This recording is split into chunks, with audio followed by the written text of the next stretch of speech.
And I know it's going to be a good week because on Thursday I have a special guest coming on stream. I've never done it before. This is my first time I'm going to be bringing in a special guest.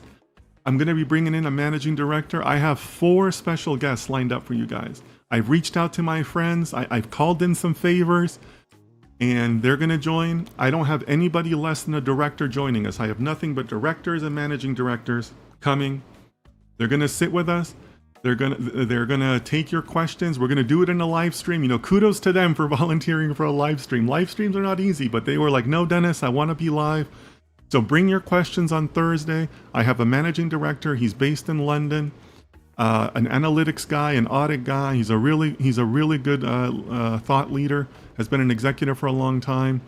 So I'm just really pumped. I guess that's why I'm feeling so good today, because there's so many good things coming up. But Thursday, August 1st, you do not want to miss it. You know, it's brave for them to be willing to do it live, and I just can't thank them enough.